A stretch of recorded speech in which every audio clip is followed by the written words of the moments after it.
Ok, bienvenidos Hare Krishna. Estamos en jueves 23 de febrero y vamos a continuar con la lectura del Bhagavatam. Hoy vamos a leer texto 23. Om Namo Bhagavate Vasudevaya. Om Namo Bhagavate Vasudevaya. Om Namo Bhagavate Vasudevaya. Bhutair Mahat Virjaima Puro Vibhur Narmaya Sete Yadamushu Purusham Bunte Unam Sodashatmakam Solakrisista Bhagavam Bhacham Sime.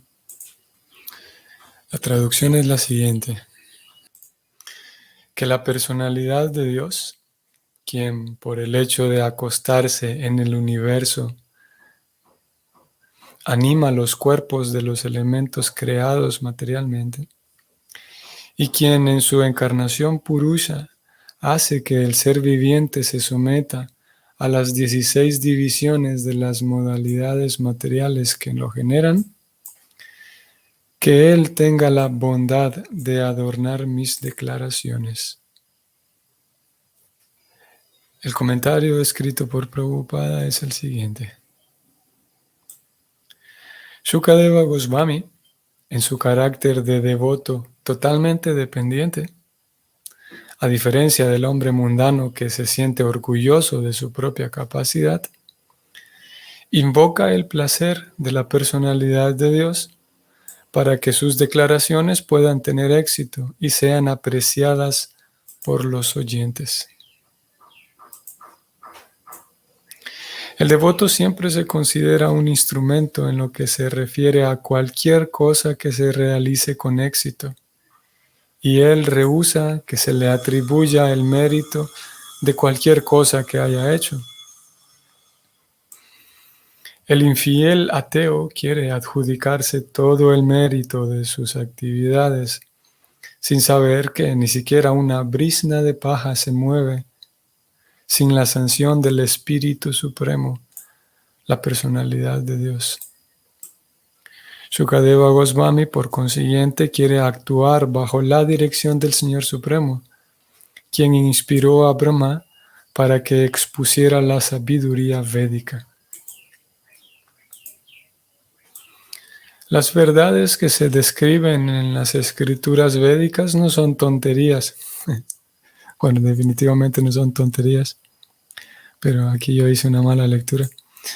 Voy a retroceder. Las verdades que se describen en las escrituras védicas no son teorías de la imaginación mundana, ni tampoco son cosas ficticias, como a veces lo creen hombres de la clase poco inteligente.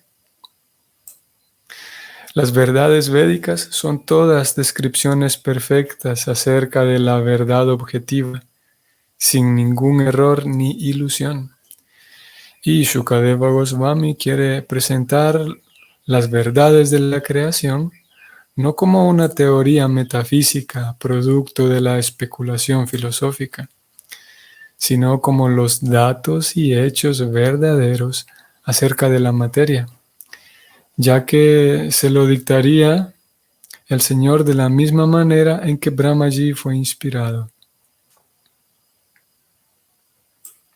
Como se afirma en la Bhagavad Gita 15.15, el propio Señor es el Padre del conocimiento Vedanta, y es solo Él quien conoce el verdadero significado de la filosofía Vedanta. De modo que no hay ninguna o no hay mayor verdad que la que se encuentra en los principios religiosos que se mencionan en los Vedas. Ese conocimiento védico o religión védica lo diseminan autoridades tales como Shukadeva Goswami, porque él es un humilde servidor devocional del Señor y no tiene ningún deseo de convertirse en un intérprete autonombrado sin ninguna autoridad. Esa es la manera de explicar el conocimiento védico, manera técnicamente conocida como el sistema parampara, o sea, el proceso descendiente. El hombre inteligente puede ver sin equivocarse que sin el toque espiritual ninguna creación material, ya sea el cuerpo de uno, una fruta o una flor, puede crecer y volverse hermosa. El hombre más inteligente del mundo, o el mejor de los científicos, puede presentar todo muy bien, solo mientras se encuentre presente la vida espiritual, o en la medida en que esté presente el toque espiritual. Por lo tanto, la fuente de todas las verdades la constituye el Espíritu Supremo, y no hay la materia, y no la materia burda, como lo concibe erróneamente la persona muy materialista. La literatura védica nos da la información de que el propio Señor entró primero en el vacío del universo material, en virtud de lo cual todas las cosas se desarrollaron gradualmente una tras otra. De forma similar, el Señor se halla situado como Paramatma, localizado en cada ser individual. Así pues, Él hace todo de una manera muy hermosa. Los 16 elementos creativos principales, es decir, la tierra, el agua, el fuego, el aire, el cielo y los 11 órganos de los sentidos, se desarrollaron primero procedentes del propio Señor y por eso fueron compartidos por las entidades vivientes. De ese modo, los elementos materiales fueron creados para el disfrute de las entidades vivientes. El hermoso plan que existe tras todas las manifestaciones materiales lo hace posible entonces la energía del Señor. Y la entidad viviente individual lo único que puede hacer es orarle al Señor para poder entender bien todo. Como el Señor es la entidad suprema, diferente de Shukadeva Goswami, es posible ofrecerle a Él la oración. El Señor ayuda a la entidad viviente a disfrutar de la creación material, pero se encuentra aparte de ese falso disfrute. Shukadeva ora pidiendo la misericordia del Señor no solo para que en lo personal se lo ayude a presentar la verdad, sino también para poder ayudar a otros a quienes le gustaría hablarles. Fin del comentario. Así que vamos a intentar hablar hoy acerca de la dependencia de los grandes devotos.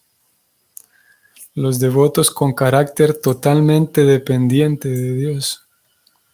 Y como también lo mencionábamos hace algún tiempo atrás, cuando, si no estoy mal, cuando leímos el capítulo completo, creo que fue en ese momento cuando mencionábamos un poco de lo interesante que es y lo curioso que es el hecho de que esta persona, el orador y quien habló todos estos versos, Shukadeva Goswami, es una persona que sabe muy bien del tema, es un erudito en el tema y sabe muy bien de aquello que va a hablar. Pero a pesar de que él sabe muy bien y que es un erudito, aún así está consciente de que él únicamente es capaz de presentar bien este tema siempre y cuando Dios se lo permita. Él sabe muy, y justamente por eso, porque es un erudito, sabe muy bien y conoce muy bien cómo funciona la mística de la vida devocional. Ayer intentamos hablar de la mística, el misterio que hay en la relación maestro y discípulo Krishna, esa relación triple. en la cual el discípulo está intentando acercarse a Krishna, pero misteriosamente ese discípulo va a tener una cercanía total con Krishna siempre y cuando lo haga a través del maestro espiritual. Y en aquel momento en el cual el discípulo intenta sobrepasar al maestro espiritual para tener un contacto más directo todavía con Krishna, en ese momento el contacto se pierde. Si uno quiere un contacto directo, necesitará hacerlo a través de un agente, de un tercer agente, lo cual lo vuelve, como decíamos, misterioso, porque podría parecer contradictorio, que si queremos un contacto directo, tenemos que ir directamente al objeto al cual queremos contactarnos. En este caso es una persona, es Krishna. Pero para que sea directo se requiere entonces un agente tercero, y este agente tercero es el maestro espiritual, sin el cual no puede haber un contacto directo. Entonces, esa es una de las características de la mística devocional. Y hoy aquí encontramos una siguiente, una segunda, y es que el maestro espiritual, y esta explicación, esto que vamos a hablar del maestro espiritual, nos sirve para comprender mejor la mística número 1 de la cual hablamos ayer. ¿Por qué razón cuando el maestro espiritual entra en la ecuación, por qué razón la presencia de ese maestro espiritual hace posible que la experiencia del alumno sea directa? Y es que ese maestro espiritual, vamos de vuelta con Sukadeva Goswami, él, al ser un erudito, decíamos, él sabe muy bien cómo fungir en aquella relación triple, en aquel intento que el estudiante está haciendo por acercarse a Krishna. El maestro sabe muy bien cómo hacer para no interferir. Sukadeva Goswami en el mismo verso, vamos a ver, él dice, él pide a Krishna diciendo que ojalá él, ese Señor Supremo, tenga la bondad de adornar mis declaraciones.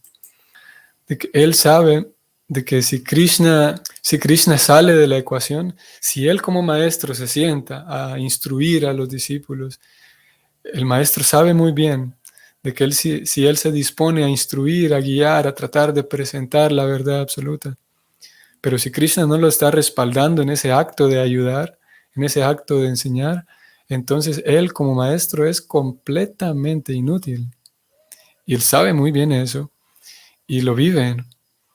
Él sabe muy bien que únicamente será capaz de ayudar y de guiar únicamente si Krishna está respaldándolo. Y para que Krishna lo respalde, él tiene que actuar en calidad de sirviente. Soy un sirviente de Krishna. Estoy sirviendo a Krishna en el acto de ayudar a este discípulo. Y debido a que él se siente y se vive, él sabe muy bien que es sirviente y actúa como sirviente, incluso a pesar de que está externamente es el maestro espiritual. Él está actuando como guía. Su papel es que está guiando a otros, pero internamente sabe muy bien que en aquel momento en el que él se crea y olvide que es un sirviente, y él se crea que es el dueño, el controlador, él se crea mejor que sus discípulos, en ese momento se acaba todo, se pierde la conexión. Por lo tanto, estamos hablando de una persona que en todas sus actividades es consciente de que es sirviente de Krishna, incluso en aquellas actividades en donde está actuando como maestro. Y eso es muy difícil de hacer, porque todos tenemos esa experiencia de por lo menos haberlo visto, tal vez haberlo vivido, de cómo, y es un asunto que es interesante de observar, de cómo una persona cualquiera, una persona ordinaria, cómo se comporta ella cuando tiene un poco de poder sobre otros, cuando está puesta en situaciones de superioridad. Y es muy interesante, como digo, observar la reacción en uno mismo, por supuesto. Cuando uno tiene está en ciertas circunstancias en las cuales hay otros debajo debajo de mí, podemos decirlo así. Y se requiere realmente mucha madurez y mucho entrenamiento para que en aquellos momentos en los cuales yo estoy actuando como superior, no surja en mí esa tendencia tan material. En realidad se debe al ego falso, material, que sale esa actitud de querer explotar, de querer controlar, de que yo tengo la razón y que tienes que escucharme porque no te diste cuenta que yo soy el que manda aquí, yo soy el líder, yo soy el mayor. Y esa actitud es completamente material y es contraria a la posición real espiritual. Es contraria porque en la medida en la que el Vaishnava avanza, en la medida en la que hay verdadero avance espiritual, la persona, dos cosas, como ya dijimos. Número uno, sabe que todo el tiempo es un sirviente del Señor. Y por lo tanto, el segundo punto, como consecuencia del primero, siempre es un completo dependiente del Señor. Lo cual nos lleva, como decíamos al inicio, nos lleva de vuelta al caso de Pariksit, de Shukadeva, perdón. Que ahí está él. Le acaban de hacer una pregunta acerca del Señor Supremo y a pesar de ser un erudito que conoce muy bien de arriba a abajo, de la A a la Z del tema, pero primero, antes que otra cosa, pide ayuda a Krishna. Pide que el Señor Supremo se complazca conmigo de tal manera que yo pueda presentar apropiadamente el tema del cual voy a hablar. Así que entre más se avanza, más dependiente se vuelve el devoto de Krishna, más dependiente de Krishna. Y claro, y es interesante porque el devoto se vuelve experto también, entre más avanza, se vuelve experto en conocer. Para eso se tiene un maestro espiritual. El maestro espiritual va dando guía y por lo tanto yo voy ganando pericia también. A pesar de yo soy un estudiante, pero voy ganando pericia, voy ganando experiencia, porque para eso tengo un guía, para eso tengo las escrituras, para eso tengo tantas facilidades que Krishna da. Así que no es que el devoto se vuelve dependiente, pero es dependiente porque es inútil, que también tenemos experiencia de ello, ¿no? De personas que, sí, es un tema muy, muy hablado y muy conocido, el asunto de la dependencia. Podemos hablar incluso de las dependencias en sus diferentes formas, la dependencia emocional, por ejemplo, en donde yo me vuelvo dependiente, yo para estar bien necesito de otro, tengo una dependencia emocional, pero es porque soy inútil. Y en ese caso, debido a que tengo una debilidad de carácter, entonces dependo de otros, a pesar de que me humillen, a pesar de que me maltraten, pero sigo dependiendo de la presencia de esa persona para sentirme completo yo. Eso más bien es un asunto de desorden a nivel psicológico.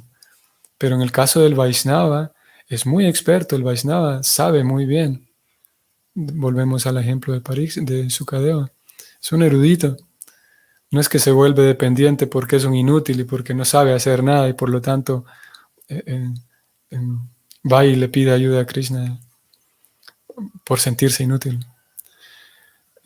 Bueno, el sentimiento de inutilidad es posible que esté y de hecho está, porque a pesar de haber adquirido, en este caso, haber adquirido mucho conocimiento y mucha erudición de Sukadeva Goswami, él sabe que sin Krishna es inútil.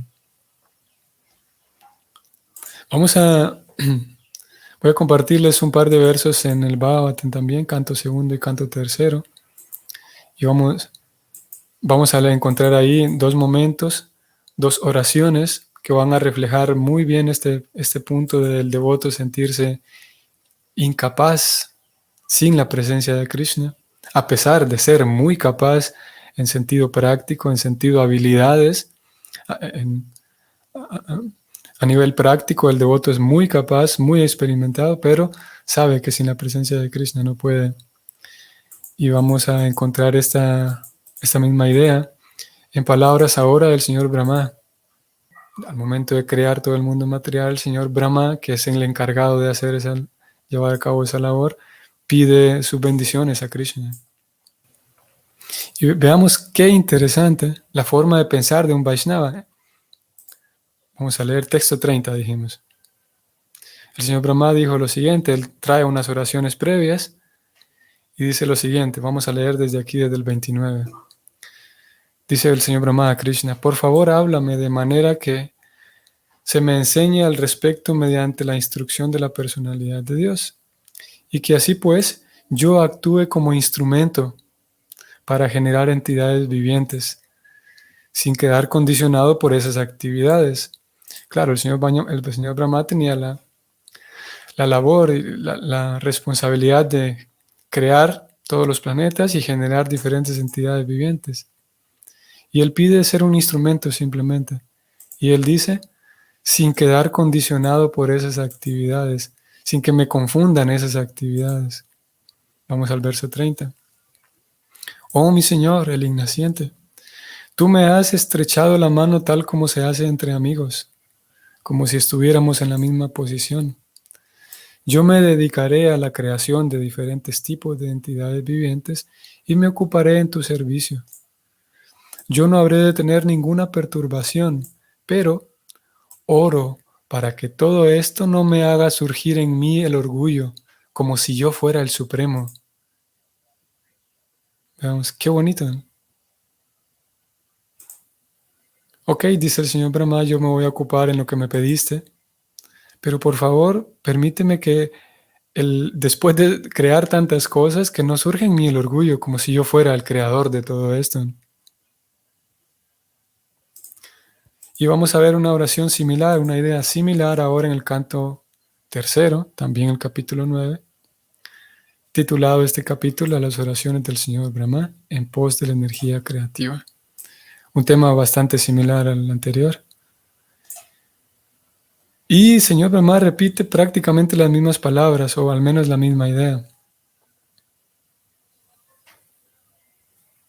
En el texto 23, él viene y dice, yo oro únicamente para ocuparme en su servicio en la creación del mundo material. Y oro pidiendo no ser afectado materialmente por mis labores, pues de esa manera podré renunciar al falso prestigio de ser el creador. La misma idea. La misma idea de que, y él es muy capaz, él sabe muy bien en lo que va a hacer, pero justamente porque sabe muy bien lo que va a hacer, él conoce muy bien de que hay la posibilidad de que uno quede distraído, de que uno al desarrollar, bueno, en el propio caso suyo, él sabe que puede ser distraído. Y ahora en nuestro caso, uno puede desarrollar habilidades o uno puede tener de manera natural ciertas virtudes, ciertas cualidades y habilidades. Y con el paso del tiempo, en nuestro proceso consiste en que esas habilidades se ofrecen a Krishna, pero en todo ese transcurso, en todo el sendero de la autorrealización, vamos por ensayo y error aprendiendo el hecho de que no soy nada sin Krishna. Es así tan simple como eso.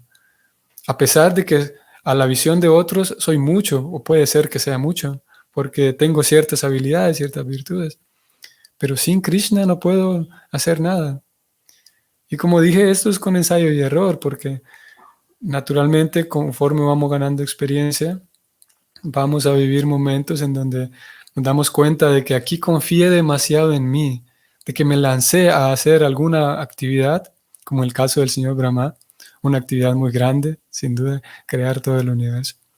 Pero nosotros en una escala menor vamos a vivir experiencias, las habremos vivido ya, en las cuales yo me lanzo a hacer tal actividad y me olvido por completo que es Krishna, el Señor Supremo. Tal vez me olvidé de ello porque yo sé muy bien, conozco muy bien este área, por lo tanto estoy confiado, tengo confianza, voy, desarrollo, hago todo, ejecuto, para darme cuenta después de que olvidé que soy un instrumento en las manos del Señor. Y conforme va pasando el tiempo, vamos en ese ensayo y error aprendiendo que la magia la hace Krishna, como Prabhupada lo dijo. Vamos a ver si el toque espiritual viene de parte de Krishna. Y ese toque espiritual es el que hace posible todo. Y en muchas ocasiones, eh, como sabremos, somos más capaces de apreciar ese toque espiritual, somos más capaces de apreciarlo porque se vuelve más claro, digamos. Sí, a veces es natural que nos sucedan ciertas cosas tan impredecibles, tan fuera de las probabilidades, y nos damos cuenta de que sí, esto fue la presencia de Krishna, el toque espiritual. Y en otras ocasiones, como dije, forma parte de nuestro proceso evolutivo, evolutivo de la conciencia, que olvidamos que el toque espiritual viene de parte de Krishna y nos lanzamos a alguna tarea confiando en nuestra capacidad. Y lo mismo al revés, que en algunas ocasiones me siento inútil para algo porque no soy hábil en esa labor, olvidando de que en realidad el toque viene de parte de Krishna y que a pesar de que yo pueda ser torpe en algunas actividades, pero en fin de cuentas, Krishna no recibe mi pericia o mi torpeza, Krishna recibe mi devoción. Y el devoto en ambas ocasiones, en ambos casos, aprende a actuar con la mayor devoción posible, a actuar dependiendo de Krishna, que es justamente lo mismo que Krishna le recomienda a Arjuna. Krishna le dice que no te pongas a pensar tanto en el éxito, el fracaso, en la victoria, la derrota. El asunto aquí es ofrecer todo a mí, dice Krishna. Y de esa manera actuarás libre de error, libre de pecado, él dice. Tratando de vincular todo con Krishna. Y que el toque espiritual, que el toque lo haga Krishna, que la magia la haga él. Yo voy a intentar ser únicamente un sirviente, un instrumento. Tal como el maestro, en la relación triple, maestro, discípulo y Krishna, el maestro está actuando ahí, sabe muy bien y lo hace muy bien, está actuando únicamente como un instrumento, no como un estorbo. Es por esa razón que necesitamos la presencia de ese maestro espiritual para que sea directo. Muy bien, entonces vamos a detenernos allí. Vamos a continuar con nuestro intento de ser simplemente un instrumento de Krishna. Ser simplemente un instrumento en las manos de Krishna y que el toque espiritual y que el flujo de ese toque espiritual sea constante, ininterrumpido. Y para que sea así, vamos a continuar esforzándonos en ser instrumentos en las manos del Señor. Instrumentos del Maestro Espiritual también. Muy bien. Que tengan entonces un excelente día y nos vemos mañana. Hare Krishna.